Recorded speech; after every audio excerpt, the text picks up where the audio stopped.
Bismillahirrahmanirrahim. Assalamualaikum warahmatullahi wabarakatuh.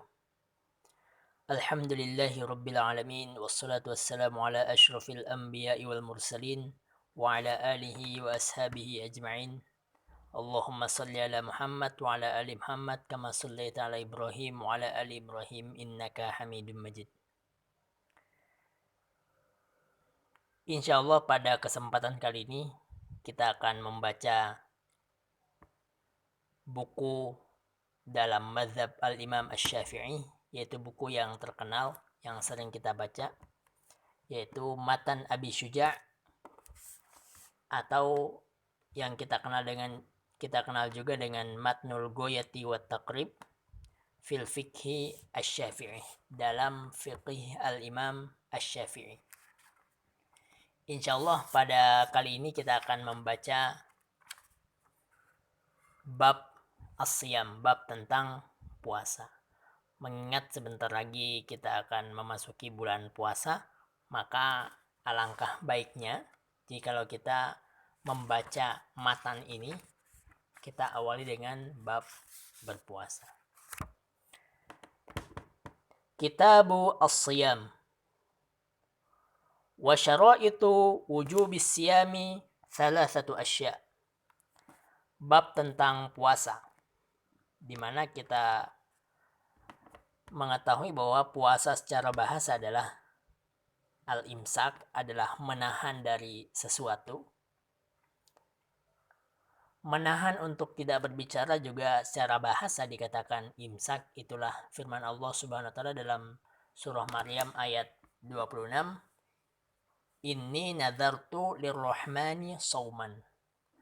Maryam mengatakan bahwasanya aku bernazar untuk Ar-Rahman sauma, yaitu tidak berbicara, menahan untuk berbicara.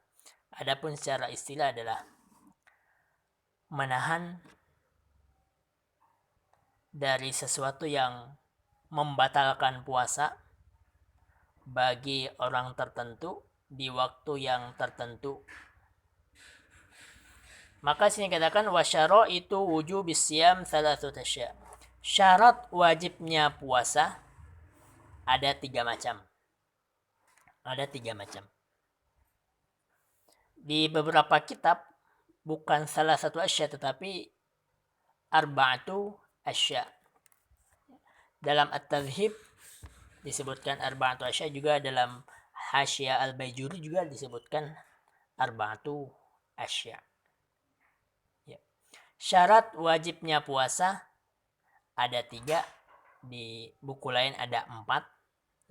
Artinya bahwa puasa ini wajib.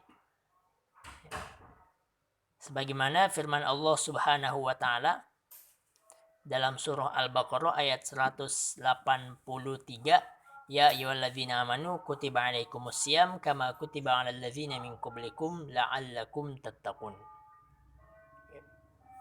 Dan puasa ini diwajibkan oleh Allah Subhanahu wa taala kepada Nabi dan kepada umatnya pada tahun kedua Hijriah. Artinya Nabi berpuasa selama 9 kali Ramadan, karena Nabi wafat di tahun yang ke-11 Hijriah, bulan Rabiul Awal. Namun di ayat 183 ini belum terlalu spesifik. Allah mengkhususkan Ramadan, puasa Ramadan, pada ayat 185 surah Al-Baqarah. Allah katakan faman syahida minkumus syahra falyasum. Barang siapa yang menyaksikan masuk ke dalam bulan Ramadan, maka hendaklah berpuasa. Adapun hadis Nabi Allah Muhammad sallallahu alaihi wasallam itu banyak sekali.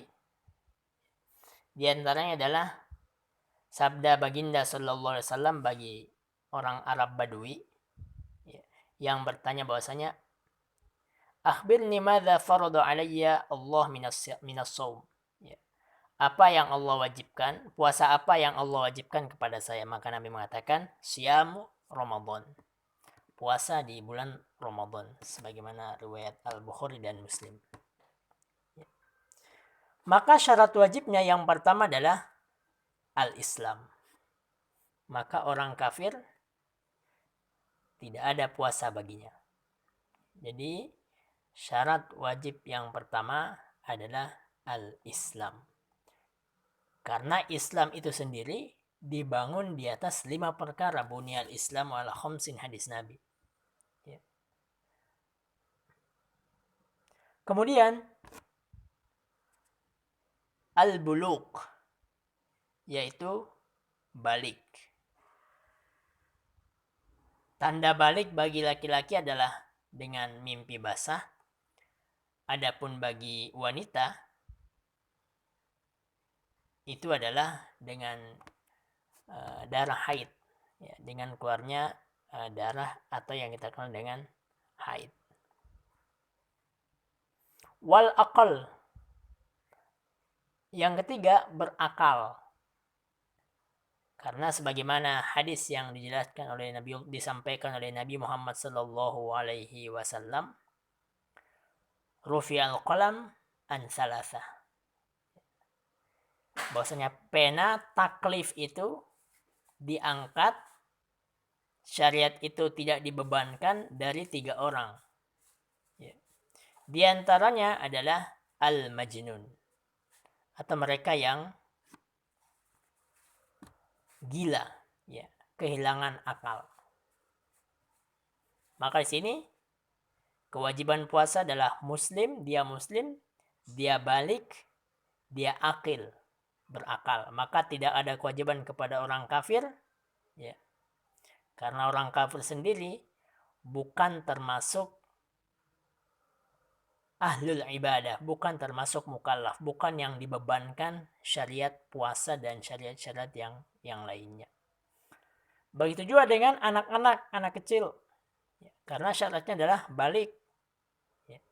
Syaratnya adalah balik. Namun jikalau kita ingin mendidik, ya, anak-anak kita untuk berpuasa, maka itu sangat baik, sebagaimana Nabi juga memerintahkan kepada kita untuk mengajarkan anak-anak kita sholat. Maka sebagaimana juga kita ajarkan untuk berpuasa. Kemudian yang keempat, di sini di kitab ini, di matan ini tidak disebutkan, wal qudratu ala shaum, adalah mereka yang mempunyai kemampuan untuk berpuasa. Ya, kemampuan untuk berpuasa. Sebagaimana dalam surah Al-Baqarah ayat 184, wa 'alal ladzina yutiqunahu fidyatun tu'amu miskin. Ya. Ibnu Abbas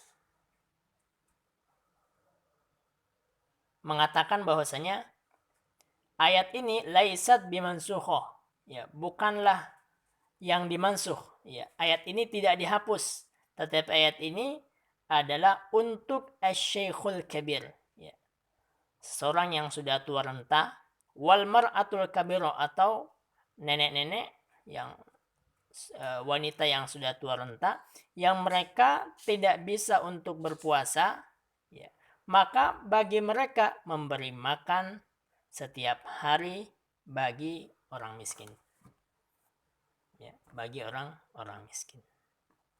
Maka ada kemampuan. Maka nanti di sini menjadi pembahasan adalah apakah mereka yang tidak mampu untuk berpuasa karena pekerjaan seperti kuli bangunan yang dia harus mengeluarkan banyak tenaga, akhirnya menjadikan ia tidak mampu untuk berpuasa dalam hal ini. Nanti pembahasan, bahkan beberapa fatwa-fatwa lama nanti akan kita sebutkan terkait dengan hal ini. Kemudian wa faraidus shaumi arba'atu asya. Fardu puasa itu 4, atau kita kenal dengan rukun puasa. Ya. Jadi sebagaimana ibadah yang lainnya, puasa juga ini mempunyai rukun, ya, mempunyai rukun. Dan rukun puasa sendiri adalah 4. Yang pertama, an-niyah, niat. Maka puasa itu tidak sah jikalau tidak diniatkan. Dan niat ini tempatnya di hati. Tempatnya di mana? Tempatnya di hati. Kemudian niat ini juga harus harus diniatkan di malam hari. Ya. Sebagaimana sabda Nabi Muhammad SAW, "Man lam yubayyitis siyam qoblal fajar fala siyamalah." Siapa yang belum meniatkan puasa Ramadan di malam hari, maka tidak ada puasa baginya atau puasanya tidak sah. Maka wajib untuk diniatkan di malam hari. Apakah harus dilafalkan dengan berjamaah? Itu bukanlah syarat. Namun jika dilafalkan itu tidak mengapa. Apakah niat ini harus dikerjakan tabitun niyah? Berniat ini harus dikerjakan setiap malam atau tidak? Maka dalam salah satu kitab yang menjelaskan matan ini, Kifayatul Akhyar, mengatakan bahwasanya niat itu wajib dikerjakan di setiap malam. Kenapa? Karena satu hari puasa itu adalah ibadah yang berdiri sendiri. Ya, jadi satu hari yang pertama, hari kedua, ketiga, keempat, itu adalah satu ibadah yang berdiri sendiri. Artinya bahwa bukti dari berdiri sendiri adalah jikalau satu hari batal, misal hari yang kedua batal, maka hari yang ketiga, keempat, kelima, dan seterusnya itu tidak bisa dikatakan batal. Tetapi yang batal adalah hanya pada hari yang kedua itu. Seperti itu. Maka niat ini di malam hari. Sebelum batas terakhirnya adalah qoblal fajar. Sebelum terbitnya fajar. Ya. Niat yang lengkap, misal seorang mengatakan, aku berniat puasa di esok hari, ya, puasa fardu Ramadan pada tahun ini adaan, ya, sebagai bentuk pelaksanaan di bulan Ramadan. Ikhlas lillahi subhanahu wa ta'ala. Maka itu rukun yang pertama. Yang kedua, wal imsaku anil akli wasyurbi. Menahan diri dari makan dan minum. Nah, ini sangat jelas, ya. Karena yang membatalkan puasa adalah diantaranya makan dan minum.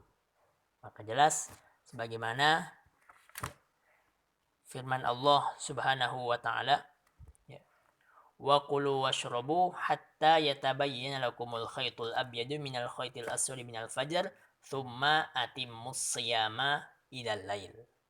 Ya, ilal lail.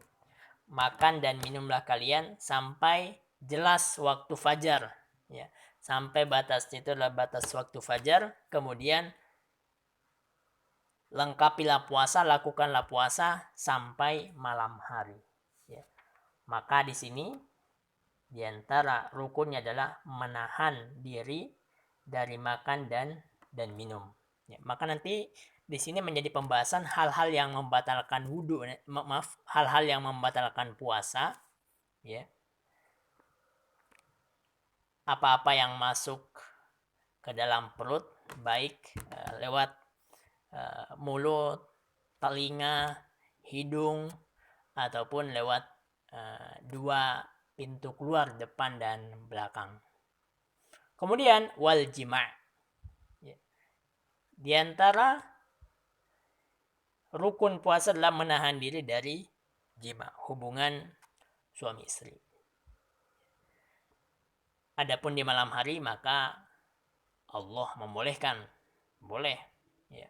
Uhilla lakum lailatas siyami arrafathu ila nisaikum. Adapun di siang hari maka ini membatalkan, maka ini rukunnya adalah untuk menahan diri dari berjima.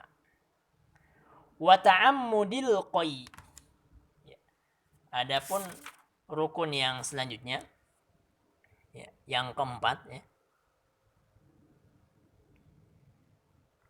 adalah menahan diri, adalah sengaja muntah. Ya. Jadi sengaja muntah ini adalah hal yang membatalkan puasa. Maka rukunnya adalah menahan diri dari sengaja muntah. Sebagaimana riwayat Abu Daud dan At-Tirmidzi dari Abu Hurairah radhiyallahu anhu, Rasulullah SAW bersabda, "Man dzar'ahu qai'un wa huwa shaimun falaysa 'alaihi qada wa nistaqa'a falyaqdi." Ya. Barang siapa yang didorong oleh muntahnya atau dia muntah karena tidak sengaja dan saat itu dia berpuasa, maka tidak ada qada baginya. Wanistaqa'a, tetapi jika dia sengaja untuk muntah dengan kegiatan-kegiatan yang dikerjakan akhirnya mengundang muntah itu sendiri, maka falyaqdi, hendaklah dia mengganti puasanya atau puasa di hari itu batal. Ya, puasa di hari itu batal. Ini mungkin untuk pembahasan yang pertama, kita sampai pada rukun berpuasa. Demikianlah. Syukran ala husni ihtimamikum. Wassalamualaikum warahmatullahi wabarakatuh.